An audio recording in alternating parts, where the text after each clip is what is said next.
You know that feeling when you're in the middle of saying yes to something, and there's this split second where your entire body contracts, where something deep in your chest pulls tight and whispers no, but you keep smiling, and the yes comes out anyway, and you spend the next 3 days feeling vaguely sick about a commitment you can't even remember agreeing to. That moment right there, that tiny fracture between what you feel and what you do, so that's the gap where you've been losing yourself for years. And the strange thing, the thing nobody tells you, is that you've gotten so good at ignoring that gap that you don't even notice it anymore. It's become your normal. The performance has become so seamless, you've forgotten you're performing at all. So I'm curious, where are you watching this from right now? What part of that just landed in your body? Because if something shifted when I said that, if you felt that recognition that, oh God, he's talking about me feeling, then you're exactly where you need to be. And here's what I want you to do, not for me, but for yourself, as a signal that you're ready to stop performing and start living. Hit that like button, share this with someone who needs to hear it, drop a comment about where this finds you. Consider it your first small act of choosing yourself today. Subscribe if you're ready to keep choosing yourself. This isn't about the algorithm. This is about you making a visible commitment to the invisible work you're about to do. Because here's what's actually happening in your life right now. You wake up, and within seconds, you're already translating yourself. You're running the calculations. What version of you does this day require? Who do you need to be for your partner, your boss, your kids, your parents, your friends, the stranger at the coffee shop? You've got different operating systems for different contexts, and you switch between them so fast you don't even notice the switching anymore. At work, you're competent and unflappable. At home, you're available and accommodating. With your parents, you're still somehow 12 years old. With your friends, you're the funny one, or the stable one, or the one who has it all together. Online, you're curated and filtered and captioned, and somewhere underneath all of these versions, buried so deep you can barely feel it anymore, is the person you actually are. The one who's exhausted from all this translation. The one who can't remember the last time they said what they actually meant. The one who's so tired of smiling when they want to scream that they've started to forget what their real face even feels like.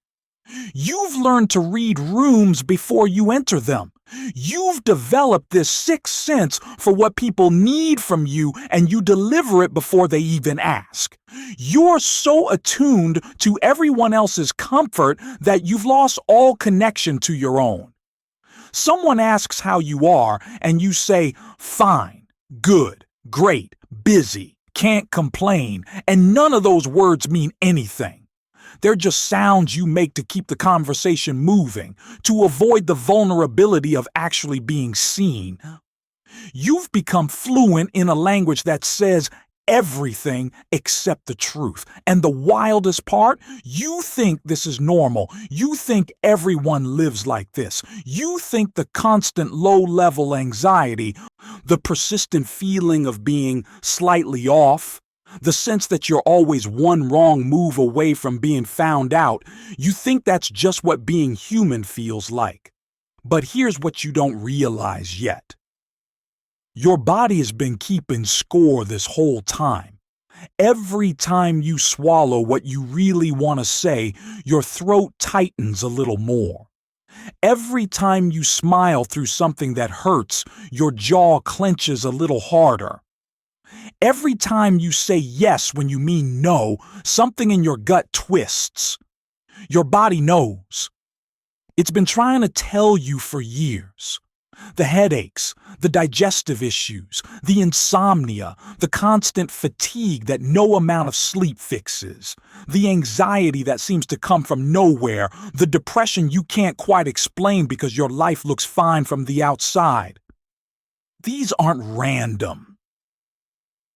These are your organism screaming at you to stop performing, to stop translating, to stop abandoning yourself in service of everyone else's comfort. And you learned this so early, you don't even remember learning it. You were maybe 4 or 5 years old and you expressed something real, something true, something that came from the center of who you were.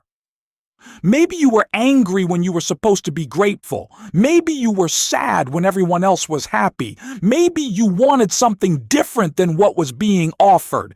And someone, probably someone who loved you, probably someone who was doing their best, gave you a message, not always in words, sometimes just in a look, a tone, a turning away. The message was clear. That version of you is not acceptable. That feeling is too much. That want is inappropriate. That anger is bad. That sadness is inconvenient. That authentic expression threatens something in this family system, this classroom, this relationship. And in that moment, you made a deal. You didn't know you were making it. You didn't have the language for it. But you made it anyway. The deal was this: I will hide the real me. I will show you what you want to see. I will become what you need me to be, and in exchange, you will love me. You will keep me safe. You will not abandon me. And it worked. The deal worked. You learned to read the room, to shapeshift, to perform. You learned which parts of you were acceptable and which parts needed to stay hidden. You learned to lead with your strengths and bury your needs. You learned to be helpful, to be agreeable, to be easy, to be whatever would keep you connected, keep you safe, keep you loved. You learned that your worth was conditional, that love came with terms and conditions, that acceptance required editing yourself, and you got so good at it. You became an expert at being what others needed. You developed this incredible capacity to sense what was required and deliver it. You learned to make yourself small when someone needed to feel big. You learned to be strong when someone needed to lean. You learned to be the calm one, the funny one, the responsible one, the one who never makes waves, who never causes problems, who never asks for too much. But here's what happened over the years. That deal you made, that contract you signed in invisible ink when you were too young to read the fine print, it compounded. What started as a simple adaptation, a survival strategy, a way to stay connected to the people you needed, it became your entire operating system. The performance became your personality. The mask became your face. You forgot there was ever anything underneath. And now, decades later, you're so far from yourself, you don't even know what yourself means anymore. When someone asks what you want, you genuinely don't know. When someone asks what you feel, you have to think about it.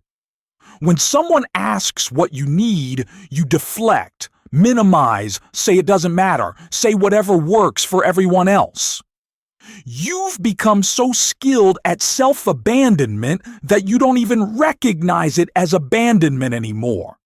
You think it's just who you are. You think it's maturity, compromise, being a good person, being considerate, being flexible. You've dressed up your self-betrayal in the language of virtue and the cost. God, the cost. You're so tired. Tired in a way that sleep doesn't fix. Tired in your bones, in your cells, in the part of you that used to feel alive. Because here's what nobody tells you about living from the outside in instead of the inside out. It's exhausting. Every interaction requires translation. Every decision requires calculation. Every moment requires you to override what you actually feel in favor of what you think you should feel. You're running multiple programs simultaneously, and none of them are your native language. You're constantly monitoring, adjusting, performing, and it takes everything you have. And then you wonder why you're depleted. You wonder why you can't find joy in things that should make you happy. You wonder why you feel numb, disconnected, like you're watching your life through glass. You wonder why you sometimes can't even remember whole conversations, whole days, because you weren't actually present. You were just running the program, executing the performance, being the version of you that was required. And here's the mechanism that keeps you trapped. Your nervous system learned early that authenticity equals danger, that showing your real self risks rejection, abandonment, loss of love. So your body, in its brilliant wisdom, developed a threat detection system. Anytime you get close to expressing something real, something true, something that comes from your actual center, your nervous system sounds the alarm. Danger, threat, not safe, and you feel it. The tightness in your chest, the constriction in your throat, the flutter of panic, the voice that says, they won't understand. It's too much. You'll regret it.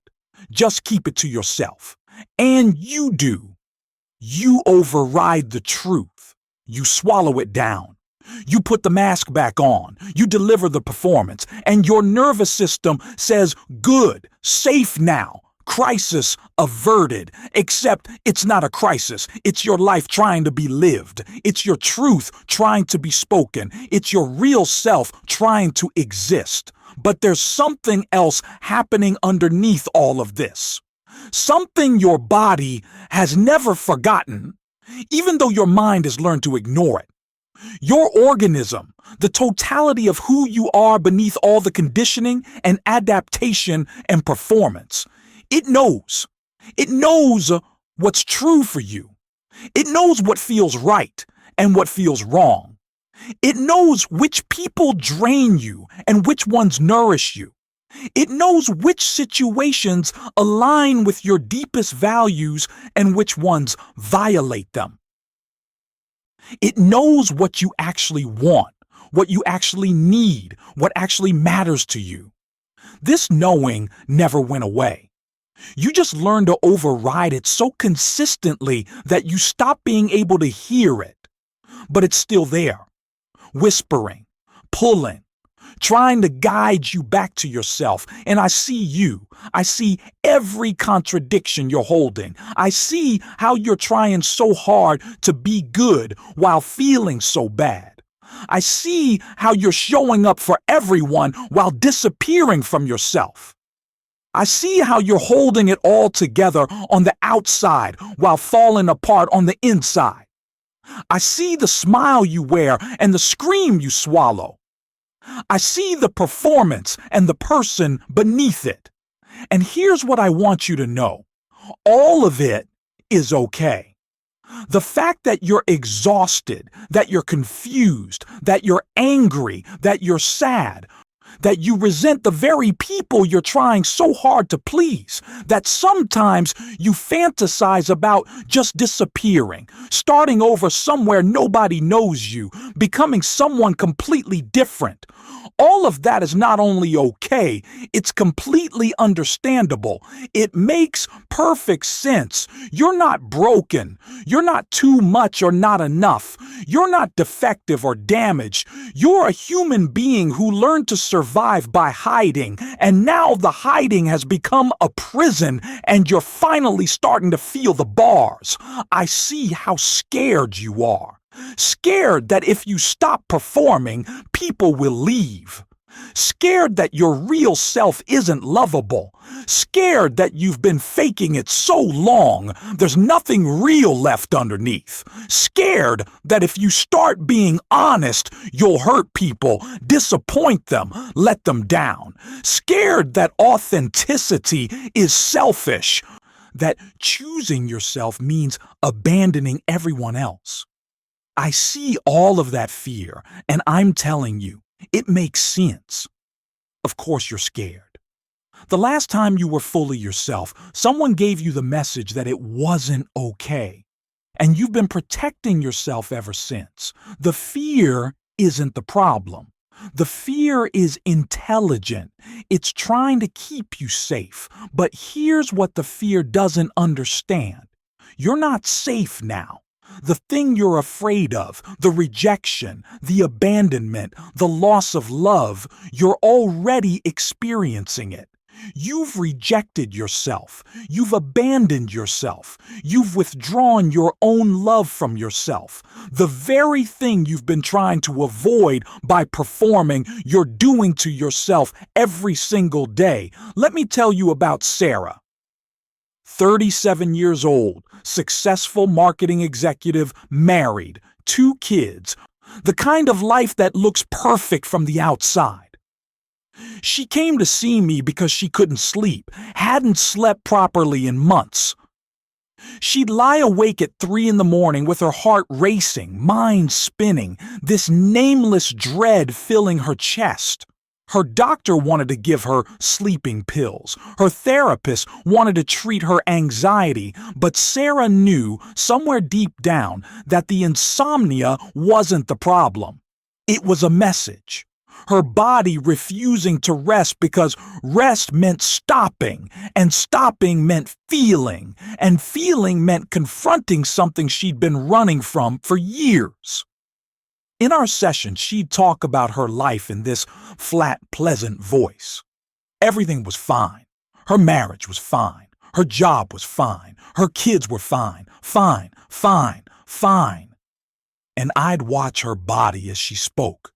The way her shoulders crept up toward her ears, the way her jaw clenched when she talked about her husband, the way her hands twisted in her lap when she mentioned her mother, the way she held her breath when I asked what she wanted. And slowly, over weeks, we started to name what her body already knew. She didn't want to be a marketing executive. She'd chosen that career because it was impressive, because it paid well, because her father respected it, but she hated it. Every single day of it. The politics, the performance, the constant selling of things nobody needed. It made her feel hollow. And her marriage, God, her marriage. She loved her husband the way you love someone you've known forever, someone who's safe and familiar and good. But she wasn't in love with him, hadn't been for years, maybe never had been. She'd married him because he was the right choice, stable, kind, from a good family. Her mother approved.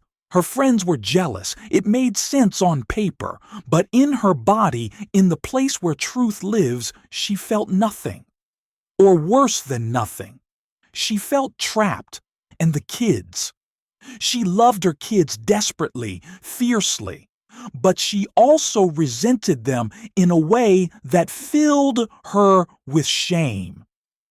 Resented how they needed her constantly, how she disappeared into motherhood, how she couldn't remember the last time she'd done something just for herself, just because she wanted to. Sarah spent months in this recognition phase, just naming it, just letting herself see what she'd been hiding from, and it was brutal. Because once you see, you can't unsee. Once you name the truth, you can't unknow it.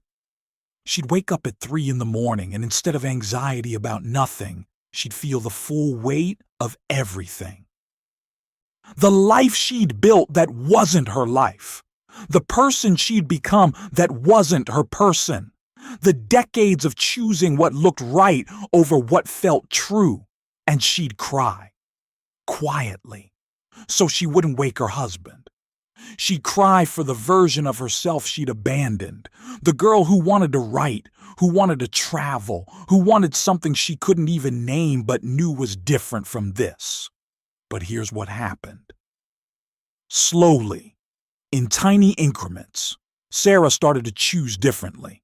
Not all at once, not dramatically. She didn't quit her job, or leave her husband, or abandon her kids. She just started telling the truth in small ways. She told her husband she needed one evening a week to herself, just one, and she took it. She went to a coffee shop and wrote, badly at first, rusty and self-conscious, but she wrote.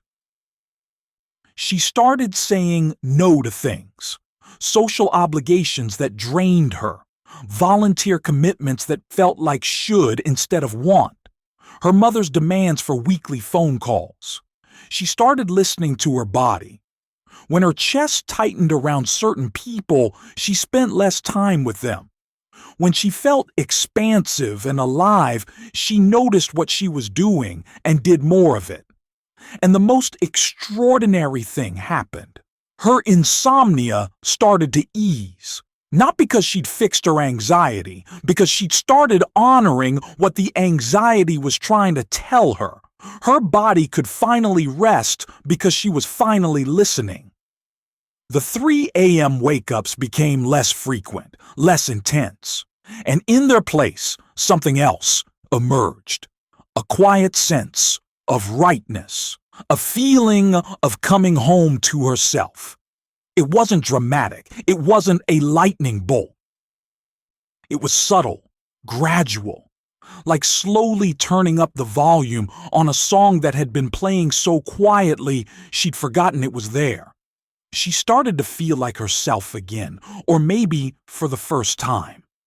The self she was always meant to be before she learned to be what everyone else needed.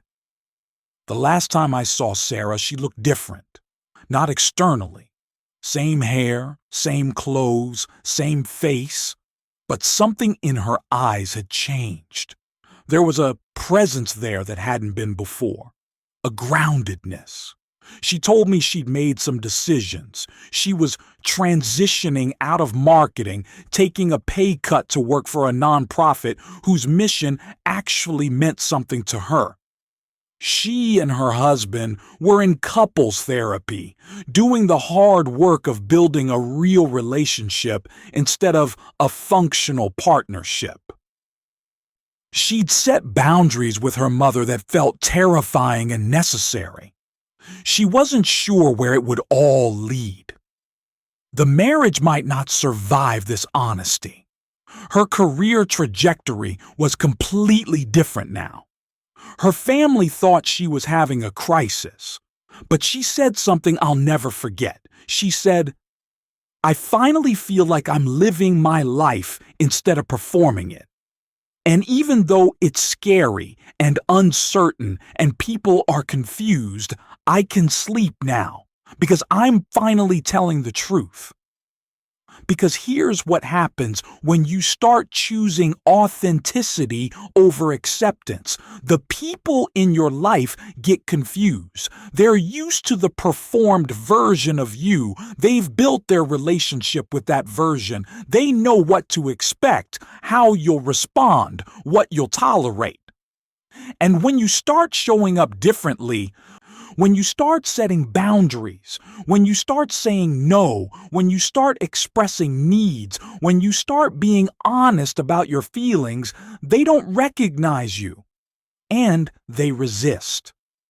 Not because they're bad people, not because they don't love you, but because your authenticity threatens the system. It requires them to adjust, to see you differently, to maybe look at their own performances. And that's uncomfortable. Your family system will push back. The role you've played, the function you've served, it's kept the whole thing balanced. And when you step out of that role, the system destabilizes. If you've been the caretaker, people will call you selfish when you stop caretaking.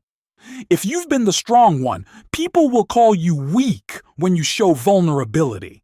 If you've been the agreeable one, people will call you difficult when you start having opinions. They'll say you've changed, and they won't mean it as a compliment. They'll want the old you back, the manageable you, the predictable you, the you who made things easier for everyone else. And your friendships will shift. Some friends won't survive your authenticity because the friendship was built on a shared performance, a mutual agreement to keep things surface, to not ask too much, to not be too real.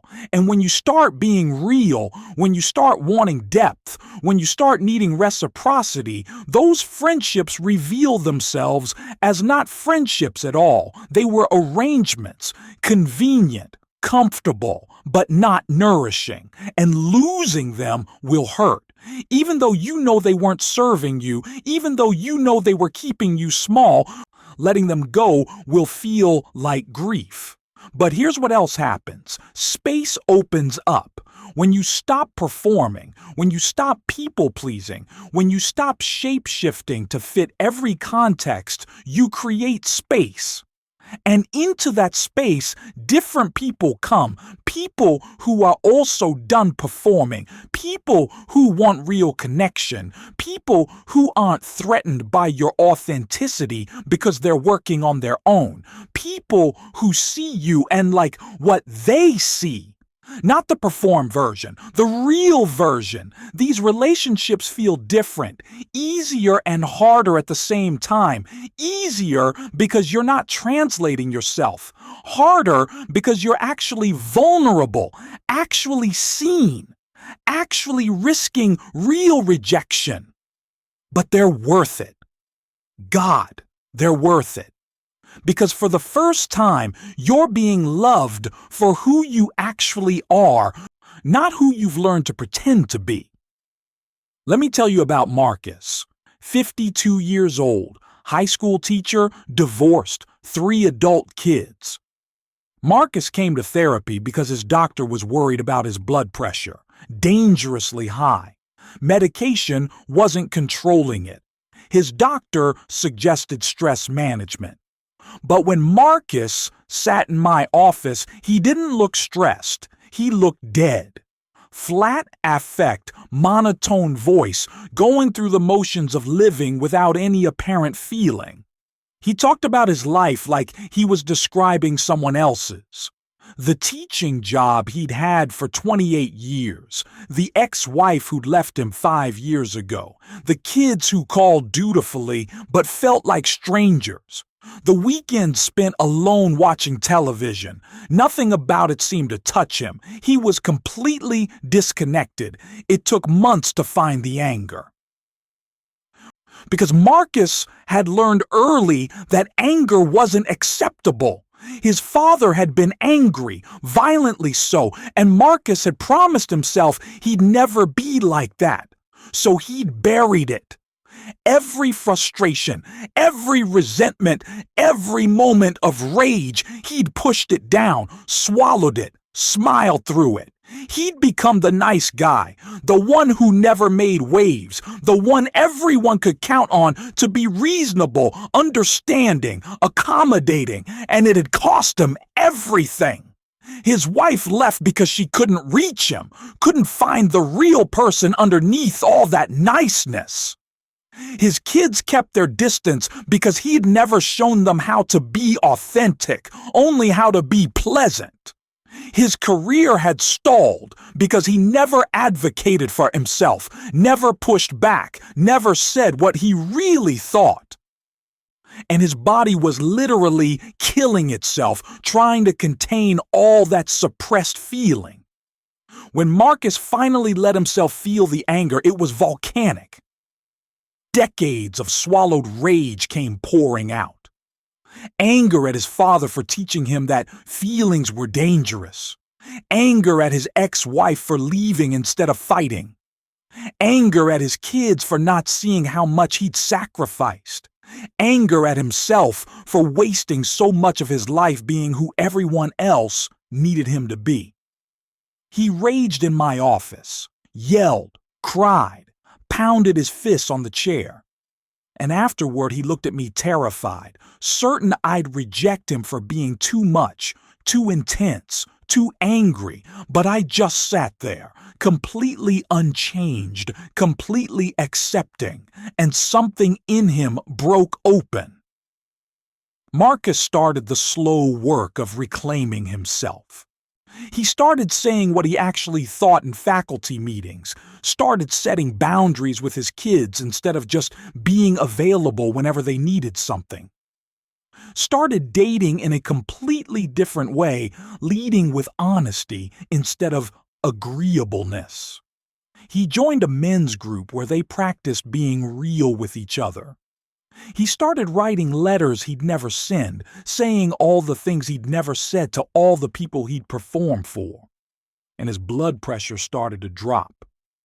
Not immediately, not magically, but gradually, consistently, as he stopped using his body to contain what his life wouldn't hold. The last time I saw Marcus, he was different. Still quiet, but it was a different quality of quiet, not shut down, present. He told me he'd started painting. Something he'd loved as a kid but abandoned because it wasn't practical. He painted abstract, emotional pieces that made no sense and perfect sense. He said he finally understood what his ex-wife had meant when she said she couldn't find him. He said, "I wasn't there to be found. I disappeared myself so thoroughly I didn't even know I was missing." But he was finding himself now, piece by piece, feeling by feeling, truth by truth, and it was terrifying and exhilarating and the most alive he'd felt in decades. Because here's what both Sarah and Marcus discovered. Here's what you're about to discover if you're ready. The shift from performing to being isn't a single moment. It's not a decision you make once and then it's done.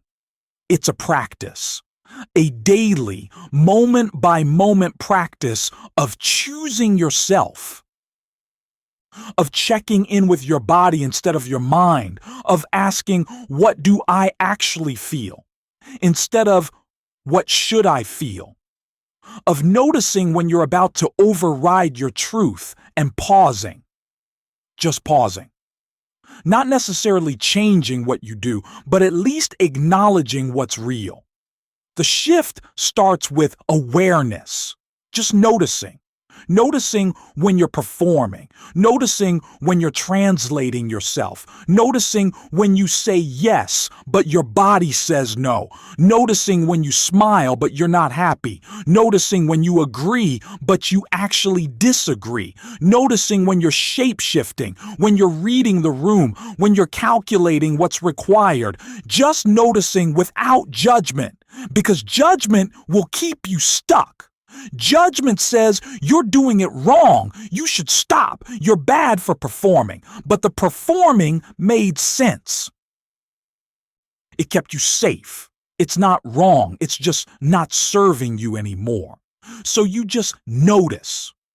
Oh, there I go again. There's the performance. There's the translation. There's the abandonment of self. And in the noticing, something starts to shift. Then comes the practice of checking in with your organism, your body wisdom, the part of you that knows truth before your mind can rationalize it away. You start asking yourself throughout the day, what do I actually feel right now?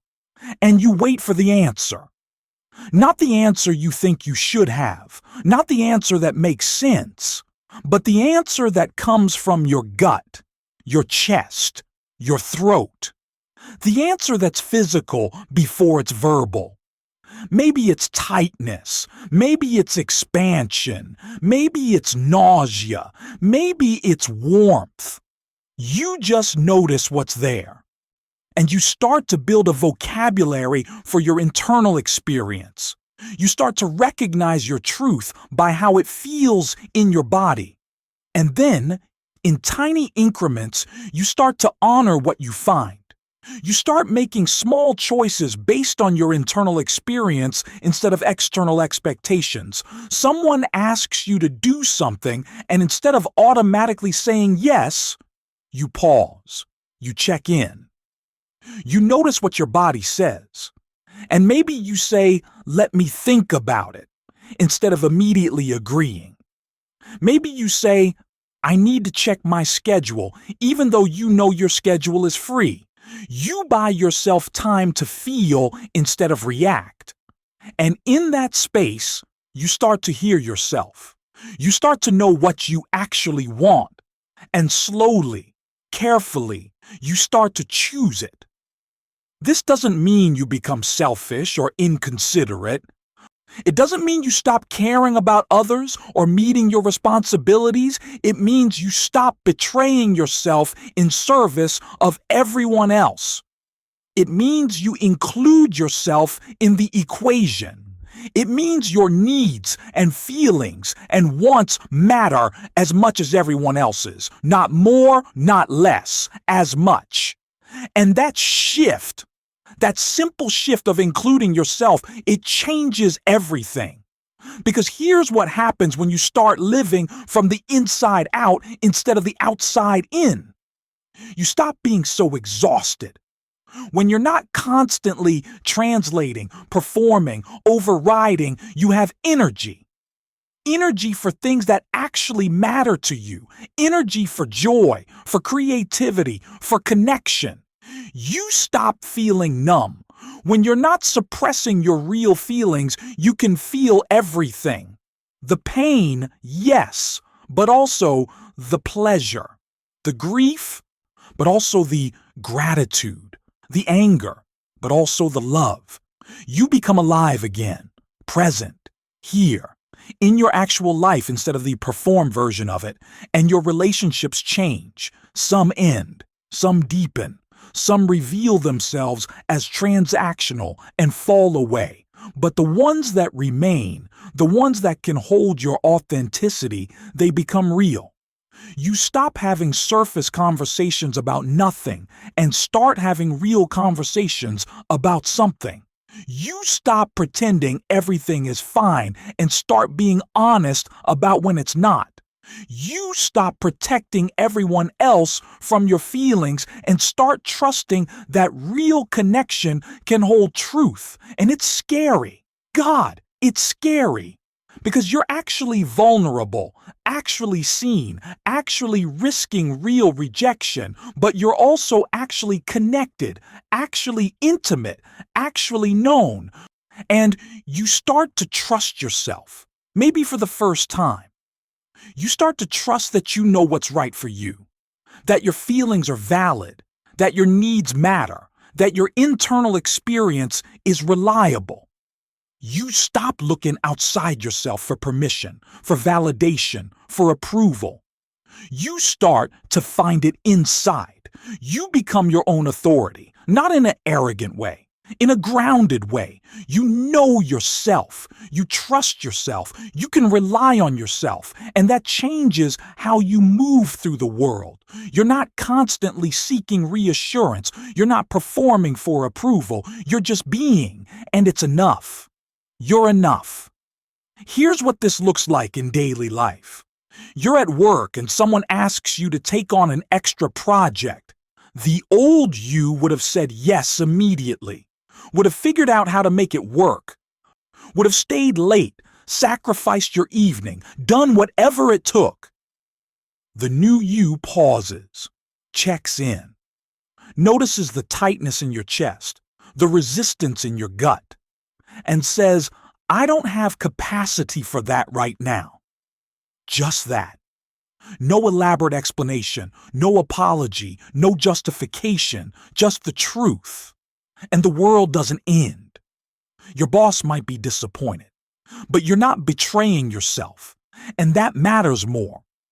You're with family, and someone makes a comment that used to make you swallow your response. that used to make you smile and change the subject. The old you would have let it go, would have kept the peace, would have protected everyone from discomfort. The new you speaks up. That doesn't feel okay to me. Or I see it differently. Or I need you to stop saying things like that. Your voice might shake.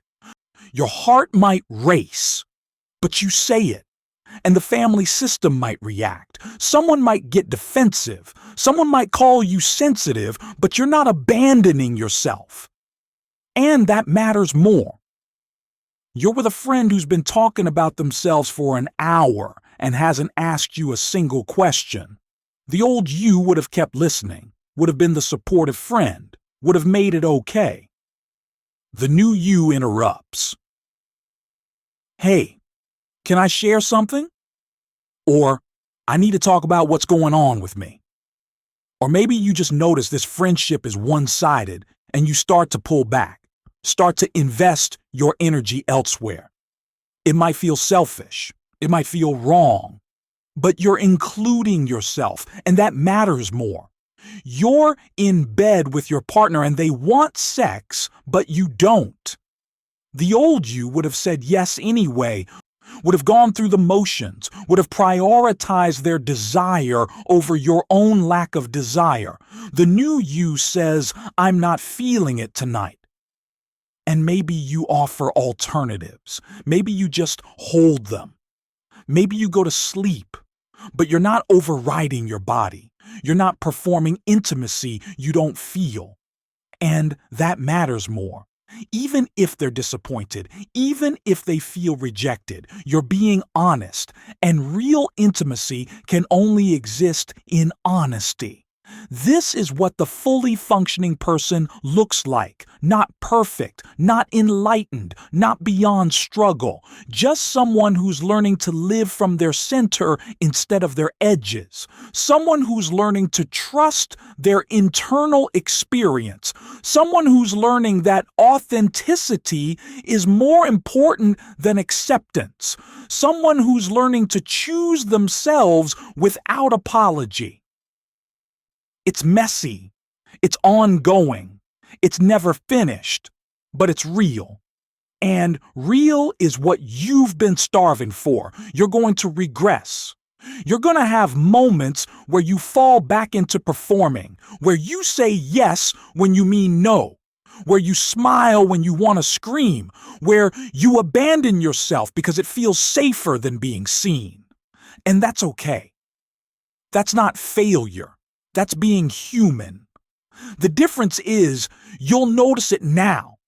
You'll feel the incongruence. You'll know when you're betraying yourself, and you can make a different choice next time. Or the time after that. This isn't about perfection. It's about direction. You're moving towards yourself instead of away, and that's everything. The people who love you for real will adjust. They might be confused at first. They might resist. They might not like the changes. But if they truly love you, they'll want you to be happy more than they want you to be convenient. They'll learn to relate to the real you instead of the performed you. And if they can't, if they need you to keep performing to stay in relationship with you, then they don't actually love you. They love what you do for them. And as painful as that realization is, it's also liberating. Because you can stop trying to earn love by betraying yourself. You can start looking for love that doesn't require you to disappear. And new people will come. People who are also done performing. People who recognize authenticity because they're practicing it themselves. People who want real connection, not comfortable arrangement. People who can hold your truth without needing to fix it or change it or make it more palatable. People who see you and stay. Not despite who you are, because of who you are.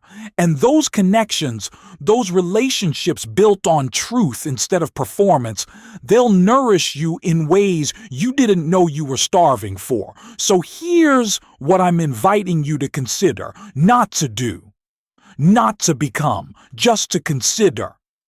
What if you stopped performing? What if you started telling the truth? What if you let people see who you actually are instead of who you think they need you to be? What if you trusted your internal experience instead of external authority?